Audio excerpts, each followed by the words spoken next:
News.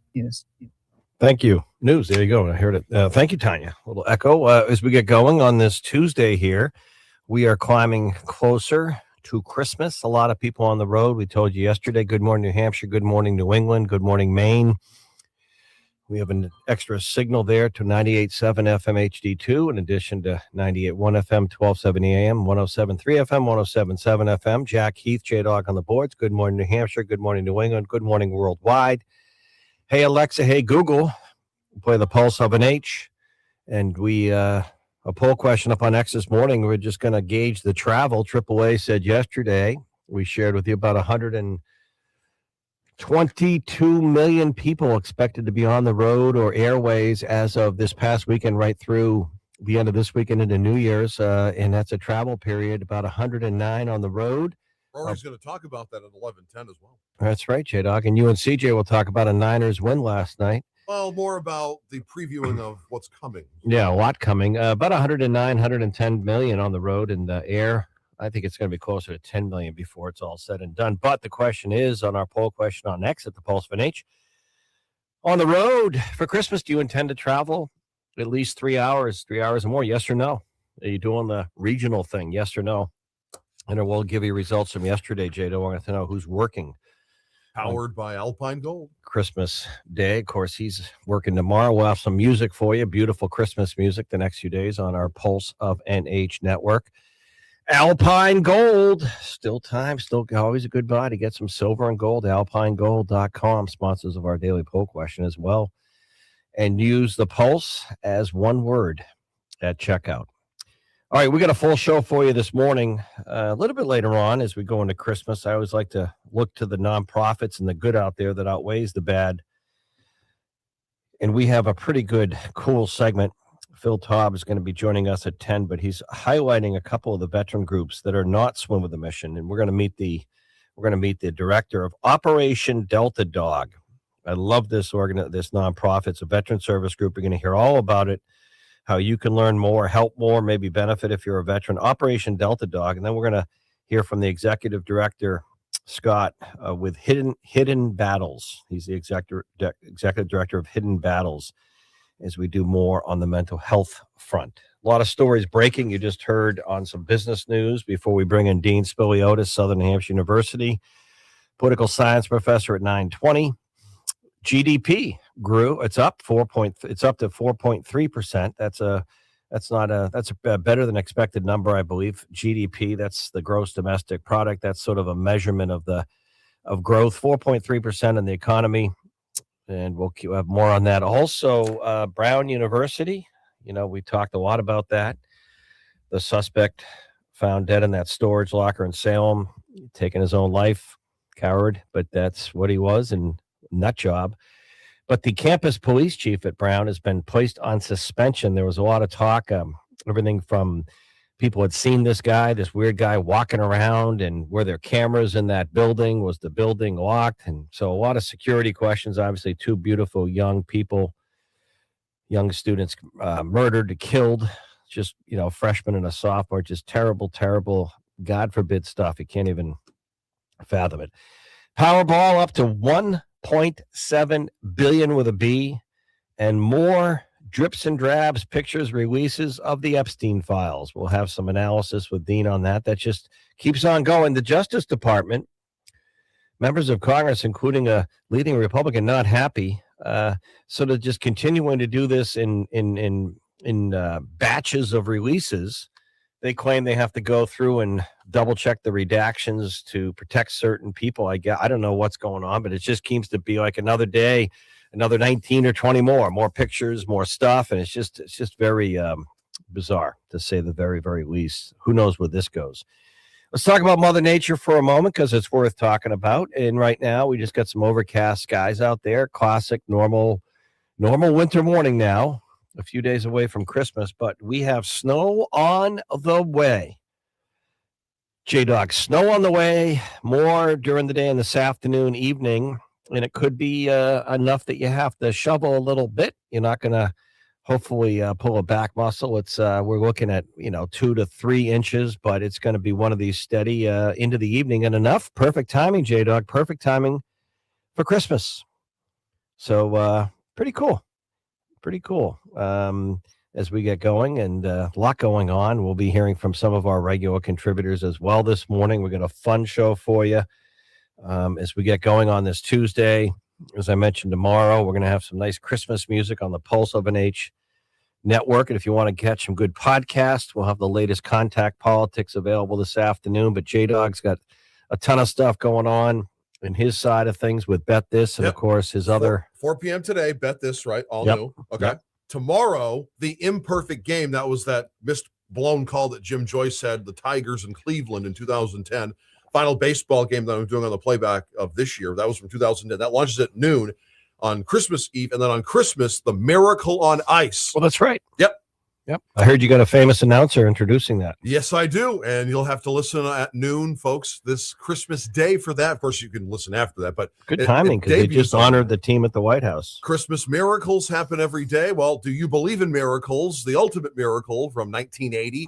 And then since we're not going to be here until Monday, one last classic Monday Night Football game. I'll let you know what that is on Monday when it launches before noon on Monday. But that's going to be the last classic Monday Night Football game next Monday on the 29th. And J-Dog, you know what people don't recall on the Miracle on Ice that long ago, it wasn't just the fact that you had a bunch of college kids, as Michael Rizioni, Herb Brooks, the way Herb Brooks kind of made him the captain because he kind of was tougher on him. And as he said, the 12 Minnesota college players didn't really vote for him, if you know what I mean. Michael Rizioni got one of the huge goals against the Russians. Yes. But people, it's not just they were a bunch of college kids. That's obviously what made it a miracle. People have to understand, before you had this professionalized aspect of Olympics, that Russia hockey team, the Soviet hockey team, was like the dominant. They were fully grown adult male professional hockey players, one of the best in the world. Yeah. It was like a state sponsor. I mean, that was it. They were the hockey team of that country, and they were dominant. They were formidable. They were intimidating. And you had these college kids basically from like BU and Minnesota and the other team just go out there and emotionally and really people forget Jim Craig, excuse me, the goaltender from Massachusetts, Jim Craig, and he and Arizioni were kind of similar, J-Dog, because they played extraordinary hockey. Him and Net and Arizioni as a team leader getting a goal, but just a energizer out there. Yeah.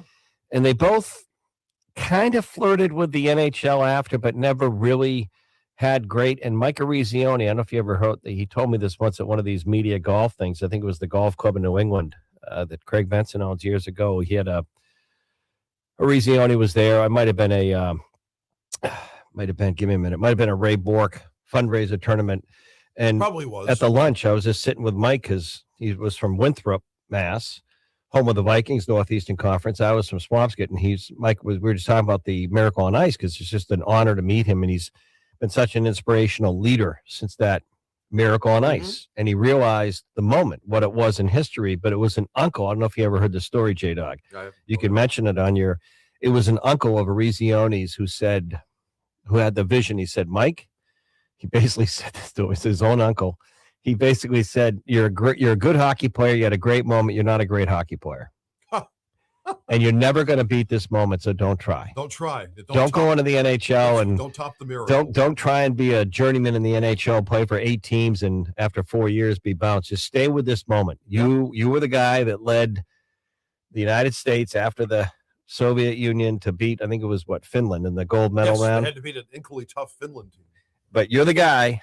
You and Herb Brooks, who passed away, don't ever blow it. Stay with that. And he did. It's a moment you certainly. How can you top that moment? That's the real question. All right, snow on the way. We'll tell you about that. Dean Spiliotis on deck. Southern New Hampshire University, one of our great partners and sponsors. We are going to hear from Bob Jackman because we have Christmas music tomorrow from LaValle Middleton Building Supply on some home stuff. Hey, Google. Hey, Alexa. Play the Pulse of an H. Back in a moment. It's time to put your foot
uninterrupted Jack Heath on the pulse of New Hampshire.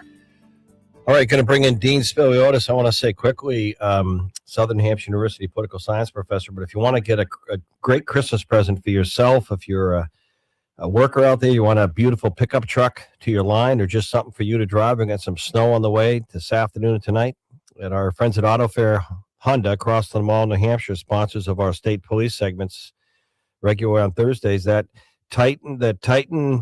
Nissan Titan black custom truck, used pickup truck, that black Nissan Titan is still available. The Jeep Gladiator sold, but that Titan is still available. Now they knocked it down to $24,741, and you can put probably another couple 100,000 miles on that. It's a black Titan Nissan, really in good shape. Under 25 grand for a pickup truck today. They're like in closer to 60 than 50. You can call today only Deb on her mobile. You can call Deb and leave a message or check her out in terms of this vehicle. Tell her you want to take it on a test drive. You heard Jack at the Pulse on the radio, and her number is 603-494-7742. 494-7742. She's got a handle on this Nissan Titan, the black truck, under 25 grand, 24,741. Can't beat that. It's in good shape, great shape. 494-7742, 494-7742. Deb Roy at Auto Fair. Call during the breaks here. J-Dog will get you the number, 603-228-2080. Dean Spiliotis, Southern New Hampshire University, on the eve of Christmas Eve. Good morning, Dean. Hi, good morning, Jack. Well, the thing that struck my mind, other than the situation with Venezuela being very fluid and dynamic, the president announcing a new class of naval warship in the next couple of years, the so-called Trump class, this Epstein story still drips and drabs, and Justice Department claiming they need time and they got to do it in batches because they got to check the redactions. But this is the story that just won't go away, Dean. Yeah, no, that's right. There's been ongoing disappointment among congressional Democrats and even some congressional Republicans about the pace of the release. One of the drawbacks for members of Congress is that the enabling legislation doesn't really provide any particular strong mechanism to compel this. So basically, the DOJ is going to kind of do what they're going to do. The bigger issue is that for some percentage of Americans, there's just no longer any trust in the DOJ. I think that so that any even if they are holding things back for legitimate redaction reasons or some other legal reasons, there's just a sort of a loss of trust in the populace. And I think that's potentially damaging long term. We've already heard that people who have seen these files say that there's nothing illegal regarding President Trump or President Clinton or others. There may be embarrassing stuff in there, but nothing that shows illegal behavior, criminal behavior. So it's a bit of a puzzlement as to why this continues to be such a difficult thing for the DOJ to do. And so it's going to continue to play out throughout the holidays. The public and a lot of journalists are, they're on this and they're pressing for more access to these documents. And so it's not going to go away anytime soon. And it's just a bit of a puzzlement as to why this is so problematic for them, unless there is something in there that is tremendously embarrassing or they feel like they just simply cannot have out in the public. But yeah. I don't know what that would be at this point. Well, Dean, it certainly is a strange, what's the awkward, but maybe made awkward. The other one I want to ask you, and then anything else you have, is it's hard to believe because I don't think that most people have the stomach or the appetite to stomach this with Congress, regardless of the politics or the reasons, Affordable Care Act or not. We're possibly facing next month another looming government shutdown. What a way to run the federal government. How's this one going to play? Let's presume the Democrats do the exact same tango and dance. They're only going to vote to reopen the government if Republicans guarantee the tax credits, which are going to expire before the next looming government shutdown. How does this play out? Yeah. Well, it's a good question. We've been governing by threatened shutdown now for a number of years. It's kind of become sort of standard practice to constantly be on the verge of shutting down the government or defaulting on our interest payments on the debt, all these kinds of things that lead to the government being in a very difficult position. The old appropriations process that you and I once knew, where they would have lots of hearings and go through each appropriations bill separately, that just doesn't work the way that it used to. And so, basically, these insurance subsidies are going to expire next week, and we'll start to hear lots of stories that we've already heard stories. We'll hear more about people's premiums going from $400 or $500 a month up to $1,500, $1,600 a month, which is not sustainable for many Americans. It's going to put a lot of political pressure on everyone. Republicans continue to say that extending the subsidies is just perpetuating a flawed system in Obamacare that needs to be reformed. But reform is a big idea, and it's going to take a long time. So they need to figure out something that is palatable to both parties to deal with the short-term threat to people's health. Since we may be headed there again, I'm convinced that that's what Schumer and the Democrats are going to want to do. I'm just going back, taking it back a little bit. Not everyone, just please hear me out on this. Not everyone in New Hampshire and Maine or the country are on the Affordable Care Act. I realize a good number is. My point is, a lot of people have private insurers. You probably at the college or university have a separate. There's not enough. Sure. There's not enough health insurers because we don't have enough competition. But Anthem's out there, Blue Cross, Harvard Pilgrim. You know where I'm going with this. So the Democrats, if they do this and there's like 8 votes and it goes on a few weeks, here we go again. The federal workers not getting paid.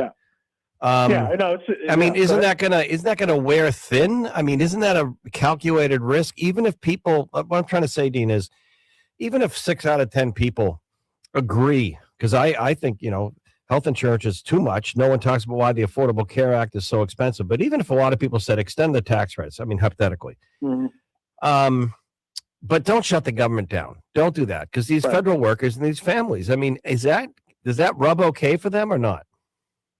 I don't foresee Democrats letting go of this. It's the one thing that, in a very difficult year for them politically, this healthcare issue has been the one thing that has given them some consistently good traction. And to the extent that they're able to kind of mix that in with the broader affordability question, premiums are going. I was just discussing with my wife the other day, our health insurance is going up some percentage as well. Just by virtue of everyone's premiums increasing. So there are these sort of longer term issues of cost and affordability, healthcare, but also, regular everyday life. And I think Democrats are not going to let go of that. We could be headed for another shutdown. The big difference, and this is kind of a good way to kind of bring everything full circle, is we're going to come back in January and it's going to be an election year. And my experience over many years is sort of that transitioning from the end of a non-election year and then coming back after Christmas and New Year's to an election year, the dynamics always change. Everything speeds up. Everything will get more intense all the way into November. All right, Dean. Well, I wish hope you have a great Christmas. Happy holidays. We'll probably catch you one more time before New Year's next Tuesday, but some snow on the way. Thank you, Dean. Did you get your finals and midterm or your finals done? My grades are due at noon.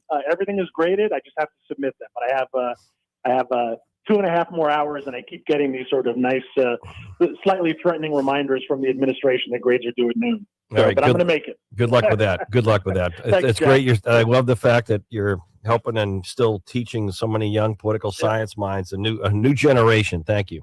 Yep, that's right. Thanks, Jack. Have a good holiday. Thank you. One positive that someone was sharing with me the other day, talking about younger. What, J-Dog, is it the Gen Z? Is that the one I'm thinking of? More college. Zoomers, Gen Z, yes. They one encouraging thing in this very divisive political environment we're in these days, locally. I mean, even people don't know this. After the holidays, right in the Concord, New Hampshire State House, Republican lawmakers talk about bringing impeachment articles locally forward against an executive counselor. So, this divisiveness is from here to Washington. But it is encouraging, speaking of Southern Hampshire University, that I'm hearing that younger people kind of in that, say, 20 to 35, 20 to 30-year-old, they're very wanting and eager to help their community. They're very eager to whatever they do, they have some sense of doing something good. And I think that's awesome. And I think of the Operation Delta Dog, or Hidden Battles, these veteran groups, Liberty House, I keep talking about in Manchester. There's so many wonderful groups out there, food pantries, animal shelters. Friday, we had the folks on from the Pope. I don't know if it's Memorial, but the animal shelter in Dover. They're even helping people if you basically dog food. I'll be honest, we're dog family. I went out to get the bag of dog food the other day, the bigger one, that lasts a while. You put it and our dog's not huge. J Dog, let me just throw this at you. What do you, for no offense to some of the more affordable, I don't know, grain free, salmon fed vegetables, dry dog food. What do you think of, I don't know, J Dog, I'm guessing it's a 20-pound bag. What do you think that would be roughly the cost in a grocery store? 15? $31 the other day. I went to, it was Hannaford. I'm not knocking Hannaford or Market Basket. I just was getting it, and it's good. I looked at I'm just looking at the thing as he's putting I wasn't doing it myself. So I've been using, by the way, the self-checkout more and more, but he just was, and it was $31. I would have guessed it was $18. My point is, people that own animals and dogs, some of these animal shelters, like in Dover, the Pope Animal Shelter in Dover, they're actually helping people with some food. So you don't have to give your dog up for adoption because you can't maybe afford everything, the electricity bills, the mortgage, the rent's going up, groceries, healthcare, and your dog. I mean, you got to feed your family, right? Hey, Google, hey, let's play the Pulse of an H. When we come back, Brad Card, we're going to tell you about a new contact politics today. I can't believe it. Brad's in southern climate, so he's not going to have a white Christmas this afternoon and tonight. He's not going to be here, J-Dog. A source told me yesterday, you ready? He had a golf lesson yesterday. All he does is play golf. He doesn't need a golf lesson. Hey, Google, hey, Alexa, play the Pulse of an Age. Back in a moment. News,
with the pulse of New Hampshire.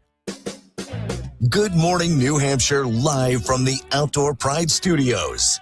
Now back to Jack Heath on the pulse of New Hampshire. Snow on the way. Snow on the way for a white Christmas. We'll have more on that this afternoon and this evening. And probably about maybe 3 to 6 up where they want it. Ski country. And less, probably 2 to 3 in our region. But enough. Perfect timing for Christmas. Christmas Eve and Christmas Day. All right. Brad Card, one of our political analysts and all-stars, co-host of Contact Politics. We'll have a new one up for your holiday listening this afternoon. He'll tell you who the guest is. Good morning, Brad. Yeah, we got Contact Politics coming up, and my business partner is Ozzie Palomo, who's a big political guy in Washington, D.C., raises a lot of money for a lot of candidates. He does an awful lot with the Trump administration, too, and Vice President Vance. And Like to hear. So, yeah, he's going to be on, and we're gonna have some fun. I'd like to hear his politics or political view and yours on another looming government shutdown next month. Brad, I want to go back to this Epstein Department of Justice story of the drips and drabs. You know, they say they need more time. They can't release them all at once, so they do batches of releases.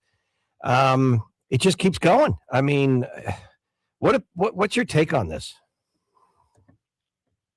I think this was a miscalculation by the Trump administration right from the get-go, unfortunately. And you know, that's what Susie Wild said in her Vanity Fair interview, and I agree with it. I think it was botched rollout by the Attorney General, and by setting it up and by setting the expectation so high, and then to have President Trump come out and basically call anybody who wanted to see the Epstein files, stupid, and then it was a hoax and everything all along. And I think you and I were talking about it, Jack, both on the radio and on Contact Politics, is that get the information out. Nobody was saying, and there's no allegations that I've seen, no credible allegations that Donald Trump did anything wrong. He was friendly with Epstein. He's been on his plane. Big deal. That doesn't mean he was engaged with sex trafficking. I mean, it's just ridiculous. But they should have gotten the information out, and they didn't. And then finally, it got too much for the House, and they passed a discharge petition, which is a big deal. Mm-hmm. And it was only one vote against it. So look, this is something that they botched, and now with all the redactions that have to be in there, and I'm not playing politics on it. I think that redactions are necessary and the right and prudent thing to do. You have to protect innocent people, and you certainly want to protect the victims. So, but now people are saying that it's not enough, and you can see that coming. I can see this train coming a mile away. Yeah. And so people love conspiracy theories, and they like to feed into them. And Donald Trump is certainly in that category. He likes conspiracy theories. So to know that this is the case, and then to do what he did was just dumb politics. Yeah. And I think they're paying the price for it, and it's going to continue. It's going to be an issue in the midterms. You know, one thing you and I never have discussed, we can get it today in Contact Politics, but, you know, we can talk about Venezuela. We can talk about the blockade. We can talk about another narco-terrorist strike. We can talk about a new class of naval warship, the Trump class coming in a couple of years proposed. But this Vanity Fair, and you know a lot about chiefs of staff. You've been a chief of staff. You got a kid who's a chief of staff. Your older brother was one of the longest serving White House chiefs of staff. So the current chief of staff on this Vanity Fair, this interview, I guess people will forget about it because people forget. They'll forget in 5 days what happened yesterday or today. But I guess the question is, the White House has been pretty smart. Caroline Leavitt been very, very sharp, very, very measured, very tempered. The chief of staff is known as very serious. This one seems to be kind of a aberration. This Vanity Fair interview. What was the upside there for a chief of staff doing that? Well, I think it's a whole lot of noise about nothing, to be honest with you. I think Susie Wild's probably been one of the most effective chief of staffs in the history of the United States government. I mean, I think she's been really good. Oh, I'm not saying she hasn't. Good. Yeah. Yeah. I'm just curious, really like what good. You're not going to do an interview like that without one thing they're going to take and play it up as just distraction and noise. What did she say that was so bad? I don't really. What did she say that anybody disagrees No, with? not huge. No, there's no nuclear. No, there's no. It's just it just struck me as odd for a successful chief of staff that enjoyed some degree of what's the word? Out of the public light to do the job. That this, I don't know. It's not a big deal. It's Christmas Eve. I just thought it was something good to talk about. I don't really care. I just thought it was a little bit odd. I think that what she did was, she had 11 interviews, and they're on the record, and they were being taped, and some of them reportedly while she was doing laundry and while she was doing, other things to their family. Look, people can say a lot. I don't think she said anything bad. Yeah. I don't think she cast the administration in a bad light. First of all, everybody knows that Donald Trump, I hate to say it, use the words, has an alcoholic mentality. I mean, he's admittedly talked about his what? I think his brother. He doesn't drink. He doesn't. I don't think that's that's very personal. That's one of the more redeemable things. Yeah. No, I think that it is so the whole thing, in my opinion, was a lot about nothing. I mean, the newsworthy thing is that she did 11 interviews on the record, right? That to me is because she has had a lot of anonymity within the administration for a chief of staff. You don't see her on the weekend shows, like you see most chief of staff, or in in partisan battles. Let's switch gears. Are the Democrats? We just had your friend of mine, Dean Spiliotis, on, Southern Hampshire University regular contributor and partner and sponsor, SNHU Penman Pride. It looks like the Democrats are poised next month to go into another possible or likely looming government shutdown if they don't get a guarantee on extending tax credits that expire next week, I guess, or at the end of the year for the Unaffordable Care Act. But are they going to really do this if there's 6 or 8 votes and we're in the same thing we're in before? And what's the American reaction, the public looking at Congress? And what about federal workers? Are Democrats really going to roll the dice again and not see federal workers paid? I mean, is this what we're looking at in January, or do you think that won't happen like we saw before? Yeah, I don't think it's going to happen, Jack. I don't think the Democrats have the appetite for another shutdown. I think they made their point, and quite frankly, as much as I hate to say it, they've been winning that PR battle. So you don't think they'll risk it again? You don't think, because Dean Spiliotis thinks they will. He goes, it's the only thing they have, and they know it's like kryptonite. They feel it's a winning issue. No, they're going to pass it. They're going to do a discharge petition out of the House on it, where they've got 4 Republicans that signed on. So they'll get a discharge petition. The House is going to have to vote on it. They'll vote on it and send it to the Senate. Look, the Republicans that voted for it they don't like it. They don't like the legislation even. But what they want to do is kick it to the Senate and hope that the Senate will amend it and then send it back to the House. Look, this is a political football right now. I never underestimate either party's ability to snatch defeat from the jaws of victory, right? As much as I hate to say it, Democrats won that battle on the shutdown. At least that's what polling suggests. So if they do that, they'll be overplaying their hand. And I think that's something that they're smart enough not to do. Before I ask you about the podcast and our guest again today, because we can get into the government shutdown, the midterms, see what he thinks, and you. Contact Politics will be available this afternoon. Our Pulse of NH Podcast Network or Spreaker, Apple, however you get your podcast.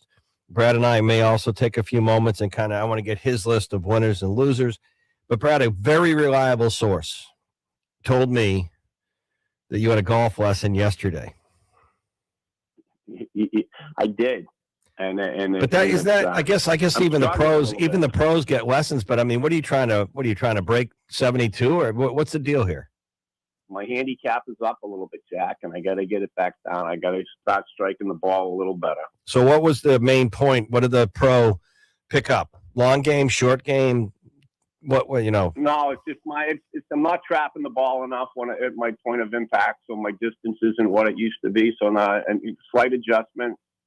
Seem to work on the driving range. We'll see if I can get back on the course and play around. We'll see how it all comes together. But we have snow. My handicap is up to a 6 right now. Oh wow! I'm a 4, so not good. People don't know it. He's one of the better congressional players down there. Brad was going to say snow on the way here for New England White Christmas. It looks like. Before I let you go, dumps on you guys up there. Yep. Before we let you go, who's our guest this afternoon? Contact Politics. Ozzy Palomo. He's a partner at Scotwell Strategy Group, but he's a real political guy. You see him on TV too. He's done a lot of TV and he different radio shows throughout the country, and he's also speaks fluent Spanish. He was born in Costa Rica, and he does a lot of like Telemundo, and he does a lot on the Good stuff. Hispanic New England cable network, and so Good stuff. you'll see him. He's a great guy. Look He forward raises to it. a lot of money for candidates, and he's a pretty in the know guy. All right, Brad. Enjoy. Thank you. Back with that and back. Thank you, Brad Card. When we come back, we'll update you on some of the other news coming up. We're going to introduce you, excuse me, to the executive director of Operation Delta Dog and Hidden Battles. Phil Taub is going to tee that up as we go into Christmas. We think of some of these wonderful, wonderful nonprofits that do so much in the community. Hey, Google, hey, Alexa, by the Pulse of an H. Jack Heath, J-Dog on the boards. Back in a moment. 107.7 W.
I was waiting for J-Dog's majestic voice. His voice, that voice.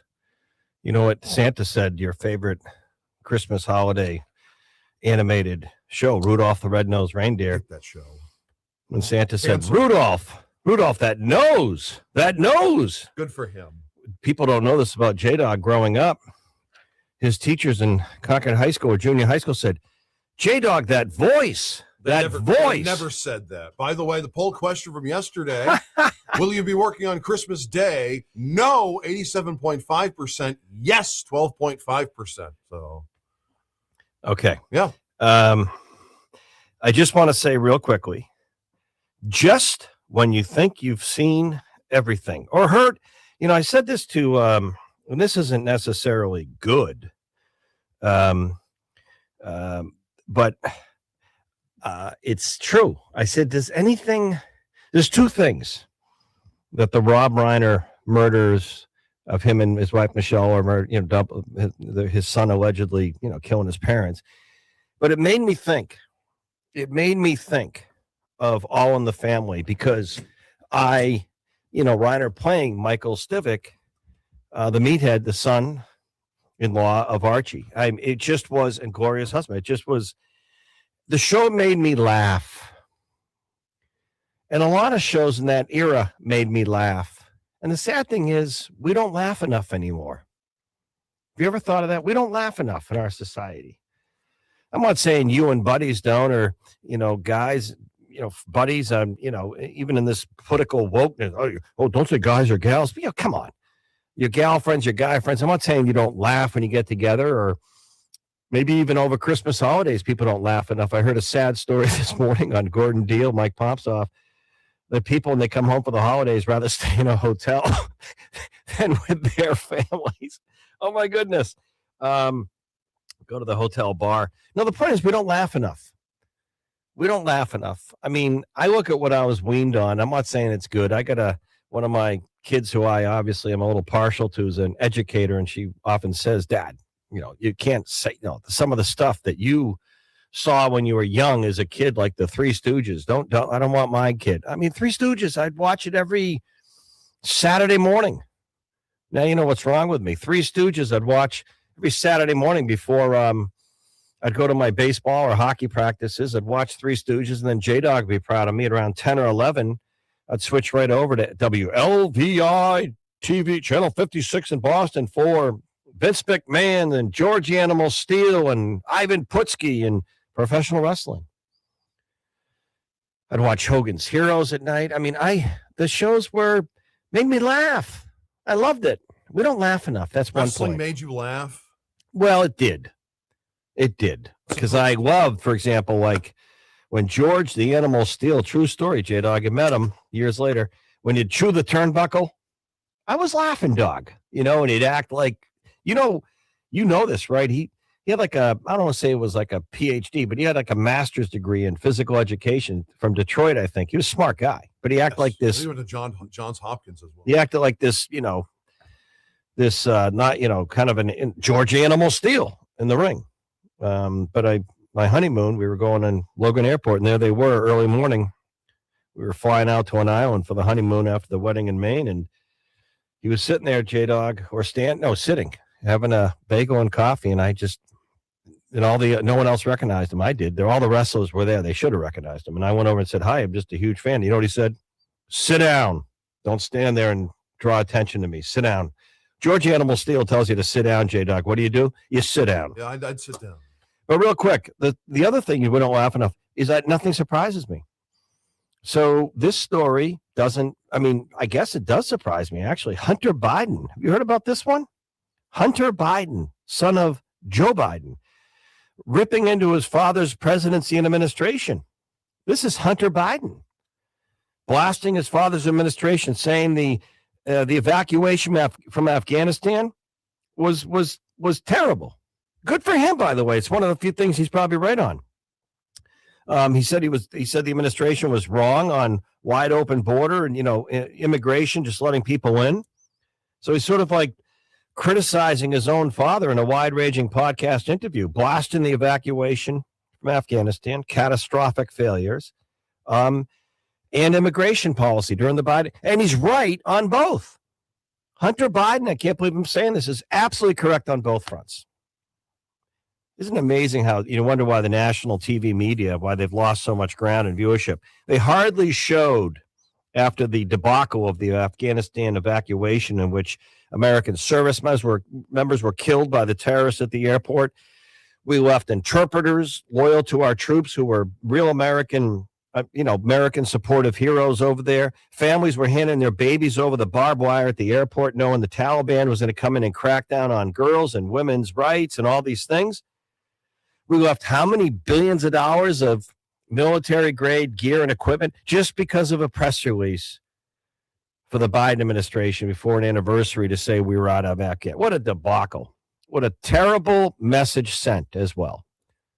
But good for Hunter Biden, blasting his own father's administration for the Afghanistan fiasco, terrible policy. I'll use the words he said. It was catastrophic failures, Hunter Biden saying of Joe Biden's presidency.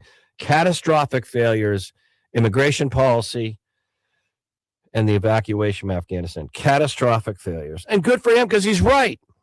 Catastrophic failure. Wow. All right, what I want to do, my show, J-Dog 2, but I love doing this, is we're going to point a spotlight on some good. With all the crap, the negative news, the sad news, whether it was out of Brown University, Australia, I was just referencing L.A., the divisiveness in politics, the back and forth, the negative media coverage. I always like to focus on some good on the eve of Christmas Eve as we get some snow moving in here in New England in our listening region. But we're going to talk about a couple of really wonderful veteran service groups, Operation Delta Dog and also Hidden Battles, because I don't know as much about the latter. We're going to have the directors of both. Phil Taub's going to lead the way. We're going to focus on positive, and I keep talking, one of the great ones out there. We support Veterans Count, Renee Palmer and myself, and our spring Make 12 Hours Count for Veterans Count. But the other one is, that's, by the way, if you want to help and support, it's vetscount.org. Don't get confused with other stories out there that aren't terribly positive or controversial. Vetscount.org. Those care coordinators are angels helping veterans. And it might be tonight, it might be tomorrow night. A veteran might not have a place to stay with some kids on a visitation for Christmas, and the Veterans Count, vetscount.org, and we raise money for this, and they have the funds. Goes to them 100% to them. Might be they get a hotel room for that veteran and their kids, so they're not out in a van on Christmas Eve. It's that kind of stuff. But the other one is Liberty House in Manchester. I'm a huge fan of what they do, transitional housing. But the other big thing is, out of their kitchens, they provide meals every night for, I think it's like closer to 200 than 100 veterans. What does that tell you? So we're going to meet the Operation Delta Dog director and Hidden Battles coming up. And then Bob Jackman will have some thoughts on your home. Our friends at LaValley's, great partner and sponsor. Hey, Google, hey, Alexa, play the Pulse of an 8. Jack Heath, J-Dog on the boards. Back with that next.